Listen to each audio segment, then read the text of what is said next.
함께 읽겠습니다. 기록한 판결대로 그들에게 시행할지로다. 이런 영광은 그의 모든 성도에게 있도다. 할렐루야. 아멘. 시편 149편 1절부터 9절까지 본문입니다. 새 노래로 여호와께 노래하라. 새 노래로 여호와께 노래하라 라고 하는 말씀 제목입니다. 1절 말씀부터 살펴보겠습니다. 1절 할렐루야. 새 노래로 여호와께 노래하며 성도의 모임 가운데에서 찬양할지어다. 자, 이렇게 증거하고 있는데요. 자, 새 노래로 여호와께 노래하라. 자, 새 노래 무슨 뜻일까요? 새 노래. 성경에서 말하는 새 노래는 어떤 새로운 음악이나 신곡을 가리키는 말이 아니라 새로운 존재가 되는 것을 새 노래라고 부르고 있죠. 자, 우리가 이제 새롭다라는 개념을 먼저 이해합니다. 성경에서 새로운 것은 하나님의 것밖에 없죠. 해 아래 새 것은 없습니다. 그렇기 때문에 하나님만이 새 것이 되는 것이죠. 그래서 옛 것인 자들, 사람인 것인 자들이 하나님의 것을 닮아가면 이것을 새 것이라고 이야기하지 않습니까?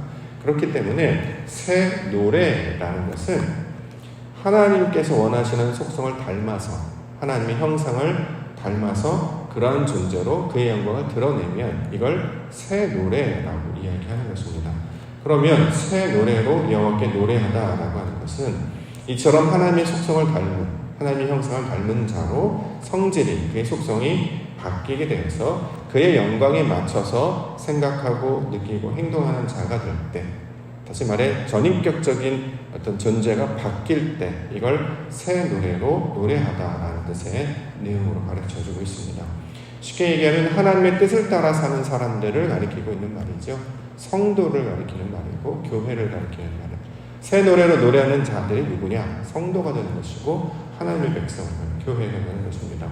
그 다음에 나오는 단어 성도의 모임 가운데서 찬양하다. 자, 여기서 말하는 성도의 모임이라고 하는 것이 바로 이제 교회라는 단어가 유래가 된 근거가 되는 구절인데요.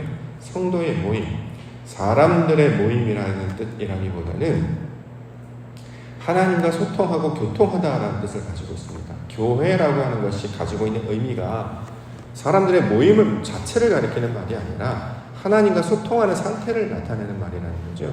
자, 우리가 먼저 성경의 모든 말씀은 하나님과 나와의 관계를 가리키고 있는 말이잖아요. 그렇기 때문에 내가 하나님의 말씀을 가져서 그의 존재로 성격이 바뀌게 됩니다. 그러면 하나님과 날마다 말씀을 주고받으면서 그렇게 교통하는 자가 되는 것이죠. 자, 이것을 성도들의 모임이라는 말로 번역을 하고 있고 이것이 이제 확장되어서 그 사람들이 모여 있을 때, 자, 이걸 이제 교회 개념으로 우리가 이제 받아들여서 사람들의 모임을 회중을 가리키는 말로도 사용을 하고 있습니다. 즉 우리가 하나님의 말씀으로 바뀌어서 하나님의 형상을 닮은 하나님의 속성을 닮은 성도가 되어서 하나님과 교통하는 자가 될 때 이것을 찬양하는 자가 되었다는 말씀으로 우리를 가르쳐주고 있습니다. 이처럼 말씀을 따라 사는 사람들을 성경에서는 이스라엘이라고 부르죠. 말씀을 따라 사는 사람들, 기둥을 따라 하나님 보여주신 그것을 쫓아가는 사람들을 이스라엘이라고 부르는데 저와 여러분들은 이스라엘로 부르셔서 하나님의 형상을 닮게 하시고 하나님의 형상을 닮을 뿐만 아니라 서로 소통하는 자, 교통하는 자가 되게 하시는 일. 자, 이것이 바로 새 노래로 여호와께 노래하라. 그리고 모임 가운데 찬양할지어다라는 말씀의 내용입니다. 예배가 끝나게 될 때의 마지막 순간에 이제 축도 순서가 있어요. 그래서 맨 마지막에 예수 그리스도의 이름, 그다음에 하나님의 이름, 성도, 자, 성령 하나님의 교통하심으로 이 하나님께 이제 간구하는 내용, 축복하는 내용으로 이 마무리가 되고 있는데 이처럼 우리가 하나님의 말씀으로 변화되어서 우리의 존재가, 우리 성질이 바뀌어서 하나님과 교통하는 자, 그렇게 동행하며 연합하는 자로 살게 될 때에 자, 이것이 새 노래가 되는 것이고 찬양하는 자들의 내용이 될 것입니다. 우리 성도님들이 하나님의 형상을 닮은 자, 새 노래가 되셔서 하나님을 찬양하며 노래하시는 성도님들로 살아가시기를 주가 축원합니다. 자, 이렇게 말씀으로 살아가면 자들을 뭐라고 본문에서 이야기하느냐? 왕으로 말미암아 즐거워하여 춤추고 연주한다. 이렇게 설명하고 있습니다. 2절과 3절. 2절, 3절. 이스라엘은 자기를 지으신 이로 말미암아 즐거워하며 시온의 주민은 그들의 왕으로 말미암아 즐거워할지어다. 춤추며 그의 이름을 찬양하며 소금과 수금으로 그를 찬양할지어다. 자, 하나님과 나와의 관계를 다 이런 구절들로 설명을 하고 있는데요. 춤추다라는 개념으로 이해를 해볼까요? 춤을 추는 걸 가만히 보시면 되게 특이한 게 언제 가장 아름답냐면 음악과 하나가 딱 될 때, 천천히 흘러나오는 노래든지 빠른 노래든지 거기에 맞춰서 몸을 이렇게 움직이면 아름답다라는 느낌을 갖게 되죠. 빠른 노래든 느린 노래든 거기에 따라 운율에 따라서 몸을 움직여서 그 음악과 하나가 될 때, 박자가 딱딱 맞았을 때 신기하다 이런 생각을 하게 되는데요. 하나님께서 말씀하신 그대로 우리 몸이 반응하는 것이죠. 이걸 춤이라고 이야기하고, 자, 그 다음에 나오는 소고와 수금도 같은 개념입니다. 악기를 가지고 찬양하라 이런 말로 주셨다기보다는 우리가 이제 악기가 되는 거죠. 하나님이 연주하시는 그 대상이 되는 것입니다. 악기는 언제 가장 아름다운가? 악보에 따라서, 그 연주자에 따라서 그 바른 소리를 낼 때 이게 이제 가장 아름다운 소리가 되는 것처럼 우리가 소고가 되는 것이고 수금이 되는 것입니다. 박자를 맞추거나 소리를 맞춰내거나 이렇게 그의 뜻에 따라서 소리를 내고 또 맞추어 나가고 이럴 때 이제 가장 아름답게 되는 거죠. 만약에 박자를 맞추지 못하거나 소리를 맞춰내지 못하면 울리는 꽹과리다 이렇게 이제 사도 바울이 증거하고 있죠. 소음밖에 내지 않는다. 아무 의미 없는 뜻이 되버리고 만다. 자, 이렇게 얘기하는 것이에요.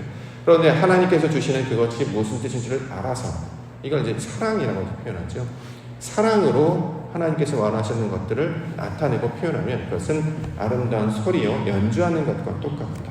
그러면 우리는 주의 말씀에 반응하여서 춤추는 자가 되는 것이고 하나님의 뜻에 따라서 소리를 내는 연주, 악기가 되는 것입니다. 이렇게 소리를 내게 되는 것을 본문에서는 즐거워하다 이렇게 이야기합니다. 이건 다른 말로 기쁨이라고 표현하는데 하나가 됐을 때, 성경에서는 연합했을 때가 가장 큰 기쁨이죠.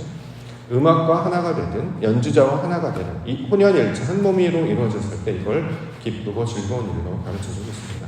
그럼 성도에게 있어서 가장 기쁘고 즐거운 일은 하나님의 뜻에 내 마음을 맞추어 나아갈 때라는 것이죠.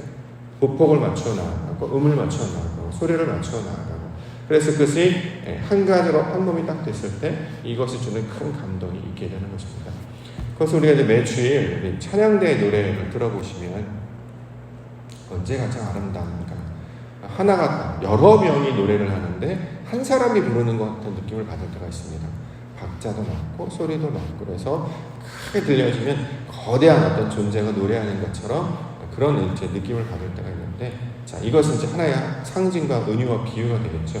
이처럼 각 성도들을 하나님의 소리에 맞추어서 소리를 내는 자들로 불러주셨습니다. 이걸 춤 또는 악기 이렇게 이야기하고, 이걸 뭐 다른 말로 한다면 이제 빛을 비추는 존재 등으로 설명하고 있는 것이죠. 자, 이것을 새 노래로 이와 함께 노래하는 것으로 설명하고 있습니다.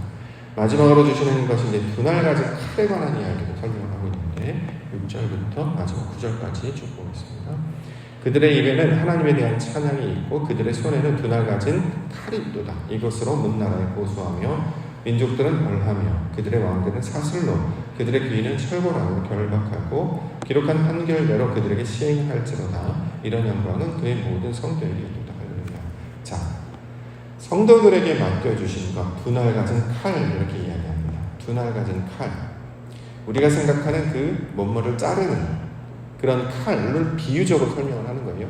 그럼 우리에게 주신 칼과 같은 역할을 하는 게 뭐가 있습니까? 성령, 말씀의 검, 이 성령이죠. 하나님께 주신 말씀으로 우리를 깎아내는 거죠. 성경은 항상 우리에게 뭔가 맡겨주시면 그걸 가지고 외부의 것, 몸 바깥에 있는 것과 싸우는 게 아니라 나와 싸우는 거죠. 그 칼로 나를 도려내고 나를 깎아내고 나를 잘라내는 것입니다. 그러니까 이제 지난 주일날 살펴봤던 것처럼 장로의 개념을 우리가 살펴본 적이 있죠. 잘 다스리는 장로들이라는 단어가 나오는데 여기서 말하는 장로 다스리다라고 하는 것. 이제 이걸 여기서 나온 말이 이제 칠이라는 개념인데 칠이는 다른 사람을 다루는 말이 아니라 스스로를 잘 돌보는 이라는 뜻입니다.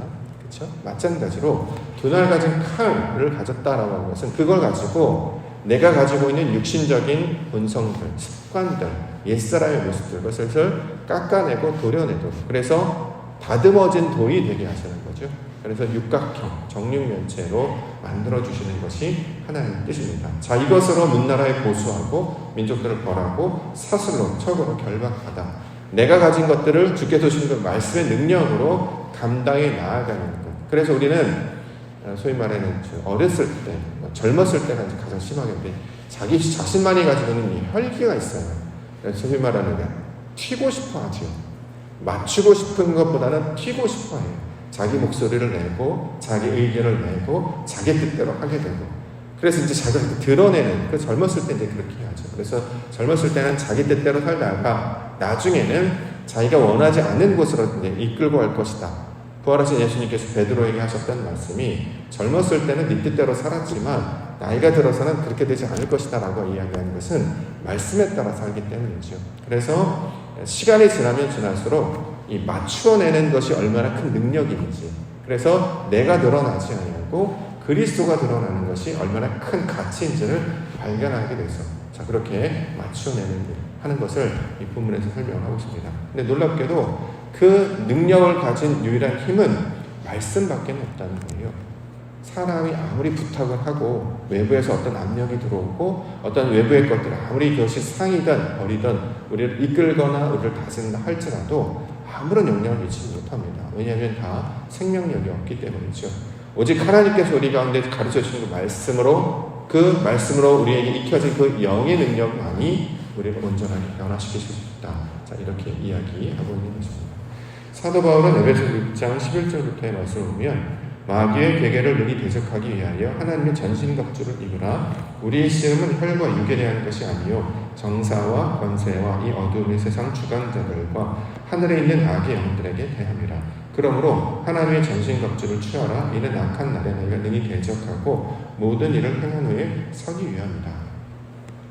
전신갑주를 취하고 무기를 들어서 이를 다스리는 것은 외부의 적과 싸우는 것이 아니라 내 내부에 올라오는 자기 의와 싸우는 것입니다. 자, 이것들을 다스려 나아가는 유일한 힘은 여호와의 말씀밖에 없다는 거죠. 놀랍게도 우리가 말씀을 지식으로만 받았다가 이걸 이제 하나님의 뜻으로 깨닫는 순간들이 이제 알게 됩니다. 하나님의 말씀을 진리로 받아들이는 순간들이 나타나요. 그러면 어떻게 되냐? 내가 낮아지게 되죠. 겸손해지게 됩니다. 왜냐하면 말씀의 역사가 우리 가운데 나타나기 때문입니다. 이것이 성도에게 있는 영광이다. 이렇게 9절에 이야기하고 있는 것입니다. 9절에 보면 기록한 판결대로 그들에게 시행한다. 기록한 판결이라고 하는 것은 율법을 가리키고 있는 말이기 때문에 이 성도들에게 주시는 가장 큰 영광은 하나님이 주신 말씀의 역사가 내 안에 나타나게 되는 것을 우리를 권리로 선물로 받았다라는 것입니다. 그래서 신앙생활을 해 나아가면 나아갈수록 점점 누가 바뀌냐면 다른 사람, 우리의 가족, 옆 사람, 주변 사람을 바뀌어달라고 기도하는 것이 아니고 내가 달라지도록 하나님의 말씀대로 내가 변화대로 간구하는 것이 신앙의 본질적인 모습입니다. 그러면 내가 품어내면 그 안에 다 들어오기 때문에 우리가 이제 소위 말하는 갈등이나 원망이나 불평이 다 사라지게 된다라는 것이죠.